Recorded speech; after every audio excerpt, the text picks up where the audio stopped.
So in a week of world records, I've got with me also a world record breaker, author and actor Chris Cowlin. If you'd like to explain a little bit more about being a world record breaker. Oh, it's just that I've written a lot of quiz books on football clubs and various other subjects, and I hold the world record for writing the most quiz books in the world. So, excellent. Yeah. And you've been in a Bond film as well? I've been in a Bond film. I got pushed over by Daniel Craig, which was a great moment. To be honest, I'd have probably swept the floor on a Bond set, but to actually be in one, it was a great experience. Really, really good.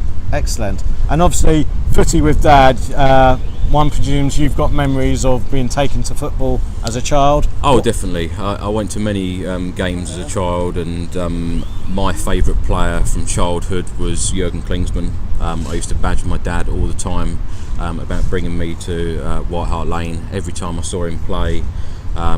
He remains my all-time favourite player. He just had something about him which was really, really special. But I've got great memories of White Hart Lane here. My dad used to bring me down. We used to walk down the high street. We used to grab a bag of chips and grab something to eat before you'd go in, and then you'd come to the corner here and go to the shop. You'd get your programme. You'd get your. They used to do the Spurs monthly newspaper then called Spurs News, that then turned into the magazine. But you'd grab all these things. I'd walk in then to the ground, and I never ever forget that first moment of actually walking into White Hart Lane with my dad. I just wanted more and more. The more my dad took me, the more I wanted to go. So it's great memories of him. How old were you roughly? Your first match? I was quite late actually. I was 13 when I come to my first game at the Lane. I'd gone to a few away games first. From where I lived, the location where I lived, I went to Ipswich a couple of times. But then coming to White Hart Lane, I was 13. My first game I saw here, it was a 2-1 defeat against QPR. Wasn't the greatest game. Sheringham had just come back from injury, and we weren't doing that great in the league. Right. But to come to White Hart Lane, where you'd seen it on TV years and years, and you'd been watching it, and it was a place that you just wanted to go, and you just couldn't wait to be there, and you couldn't wait then to come back. So yeah, it's great memories. Lovely. So as you can see, the new stadium's at the back. I know you've been going to the Lane for a few years. What's been your best memory at the Lane? Oh wow, best memory at the Lane was probably taking my son Harry. I took him to his first game. He was 4, and I really worried that he was going to be bored, that he wasn't going to watch the game. So I took an iPad, I took colouring books, I took all these different things for him to to entertain him if the game wasn't entertaining him enough at that age. But he sat with me, he watched the game, he loved it, he cheered, he was joining in with the singing. It was a fantastic day. Spurs won 3-2.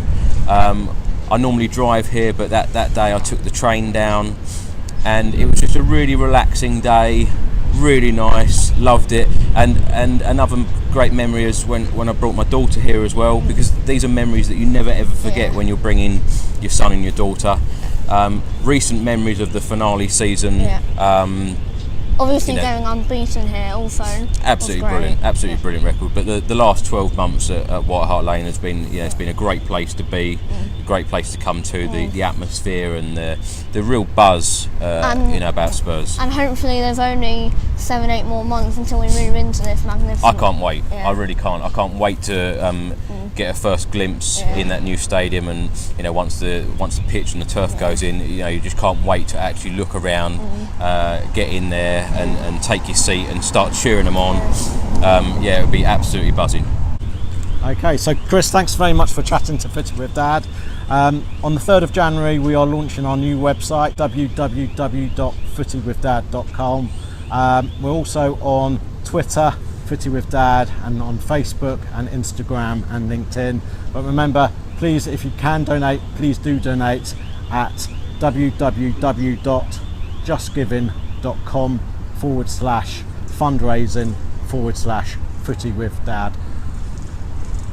Thanks very much for your support.